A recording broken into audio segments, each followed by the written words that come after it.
Greetings. Today we're going to be talking about reconsidering technology integration. My name is Miss Pebbles Arroyo. We're going to have a brief introduction about me. We'll discuss the benefits of technology integration, the APA guidelines for screen exposure, also the effects of excessive screen exposure, an action plan, and a conclusion with a request. My name is Miss Pebbles Arroyo, and I have served as an elementary school classroom teacher in New York City Public Schools and with the Department of Defense for the past 20 years. I am currently completing my EDS in elementary curriculum and instruction, and the focus of my degree has been to closely investigate what the effects of excessive screen time are, especially since over the past 5 years there has been a significant increase in the demand for the classroom teacher to integrate technology.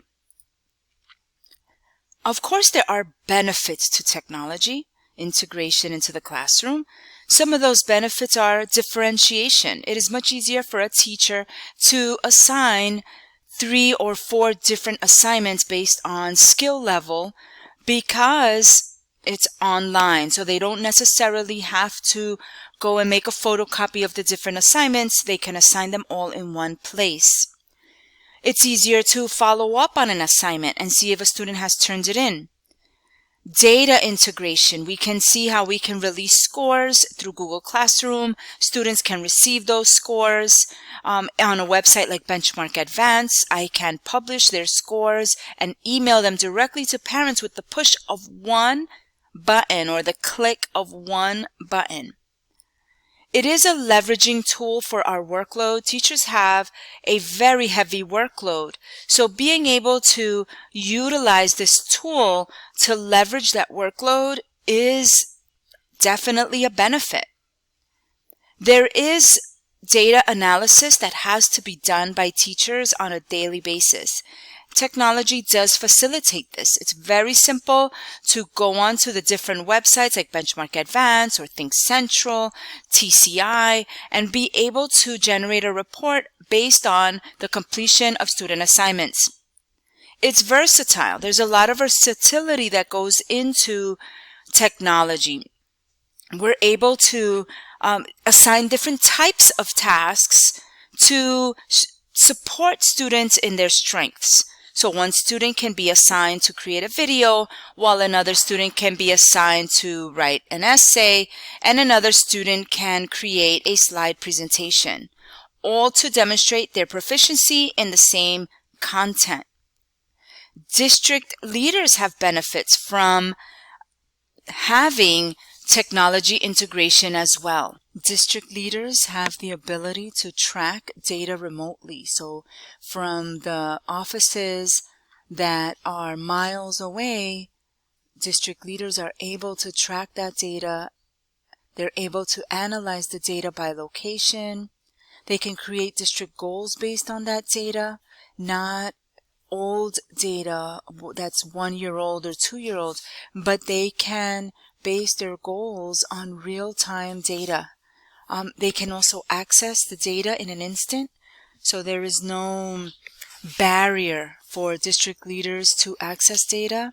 And there is an ability to monitor curriculum implementation, especially if data is collected after every unit or every chapter of a specific curriculum subject.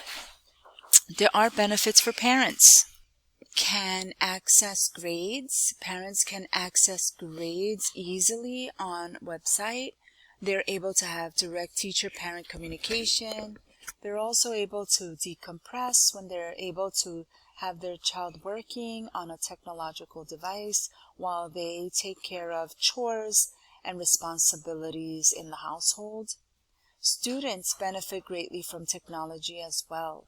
Students are able to access their curriculum materials digitally. So if they leave a book in school or they are not sure of a particular assignment, they're able to access their books online, and many of the assignments, if an assignment is assigned online by a teacher, the student would have access to it. There is an increase in engagement with the material because it's not just paper, but you have a screen, and the screen provides light flashes and change of scene, so it can maintain their engagement. There's also feedback that comes from a program that is a learning program, letting them know if they're correct or incorrect. It might even provide a tutorial. So there's a level of interactivity that occurs with the material. There's interconnectivity with classmates, so they are more easily able to access their classmates and ask questions through chats that are available through the Google software that they have. Now let's take a look at the screen exposure guidelines. There are guidelines that have been set up with a purpose. The dangerous part here is that these guidelines have been set up to provide some guidance, but they are not necessarily 100% research-based as being safe. They are just there to provide some guidance. And as we can see, until 18 months of age, all screen use should be limited only to video chatting when it's done with an adult, and that is it. So before 18 months of age, infants should not have any screen exposure, and between 18 and 24 months, the screen time should be limited to watching educational programming with a caregiver, and it should be for a very short amount of time, for under an hour. For children that are 2 to 5, they are limited to non-educational screen time, but it should be limited. It shouldn't be only non-educational, and the screen time should be about an hour per weekday and 3 hours on the weekend days max. For ages 6 and older, we want to encourage healthy habits, right? And have them go out and play even more so, to limit screens as much as possible. When we're having family meals and outings, all screens should be turned off. And we should learn about using parental controls. We should avoid using screens as pacifiers, babysitters, or to stop a tantrum. So what we're seeing here is that these guidelines have been set, but we more than likely already know of a child or a parent who lives outside of these guidelines. So I'm sure there are families where the screen is on while there's a family meal and all of that. So these guidelines are being overrun. The effects of excessive screen exposure is threefold. There are physical effects, cognitive effects, and emotional effects. The emotional effects of excessive screen time exposure is that it's related more to the emotional regulation. It's difficult for the child to be bored.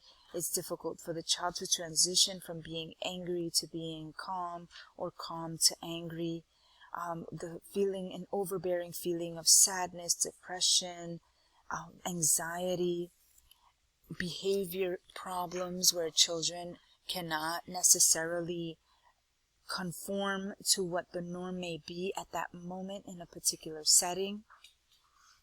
Physical effects are related to sleep. Children who watch television or are exposed to screens have less sleep rhythm. The circadian rhythm of sleep is heavily affected by the blue light that is emitted by digital devices. BMI is impacted. Their body mass index tends to be much greater and increases over time due to the food that is being ingested during screen time exposure, which tends to be of a poor nutritional value. And the fact that they are not getting exercise affects them with their BMI and having them increase in their weight. We have fine motor skills being affected because they are tapping with a tablet or with computer keys versus being able to cut, mold, handle, manipulate physical three-dimensional objects. Some of the cognitive effects is that we find that the brain development is being affected, The frontal cortex is not maturing to the rate that it needs to. It is not hardening at the rate that it needs to. We also find in studies that white matter in the brain that is responsible for transferring information from short-term storage to long-term storage is being affected, and children are having difficulties with their learning. So this is just some of the physical, emotional, and cognitive problems that can come with excessive screen time exposure. This is just the tip of the iceberg. At the most basic level, this is what studies are showing as being the problems that are coming from excessive screen time exposure. Now, the worst effect here and the worst news here was found by Nakshin et al. In 2022, is the comorbidity. None of these effects occur on their own. They happen together. They occur together. And this is truly alarming, because if a child is having difficulty with their emotional regulation, they very likely are also experiencing a high BMI index, or difficulty with their brain, like challenges with their brain development and learning, or they might have fine motor problems and have sleep degradation and some behavioral problems. So the comorbidity of the effects is alarming, because it does mean that the effects are exponential and compounded. They are not occurring on their own. So now we can discuss a possible action plan. That was the entire basis of my action plan, and the reason why there needs to be a reconsideration of the amount of technology integration that is happening in our classrooms today. First off, we could have district leaders cast a vote to greatly reduce the amount of technology integration throughout the day. In September, we could have district leaders meet with instructional systems specialists to discuss the vote, and to have instructional systems specialists create a chart or establish timelines that reduce technology integration from previous amounts. This chart would differentiate by grade bands and would take account curriculum materials, instructional components, and how they should be managed. In October, we can have the instructional system specialists meet with teachers to discuss this integration chart with the guidelines and devise a plan determining what components of learning are best and most efficient through the use of technology. This would avoid overuse or wasteful use of technology integration. And teachers would implement the plan starting in November. Some options may be to set a time limit per day or per subject. Another option might be that teachers, in collaboration with instructional system specialists, can decide on a specific modality implementation for each instructional component to maximize learning.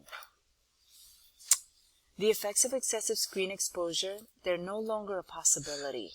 They are a hard truth. It's been proven through extensive studies.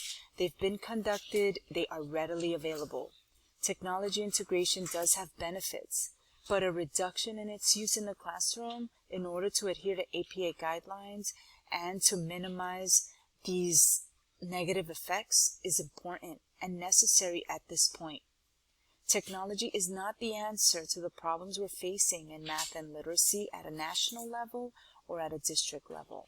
So I leave you with these two questions. Has the district seen a significant increase in math and literacy scores since the one-to-one technology ratio implementation?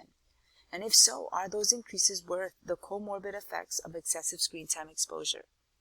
District leadership has the power to decide and to impact the students of today, so we're counting on you to make the right decision. Thank you for your time.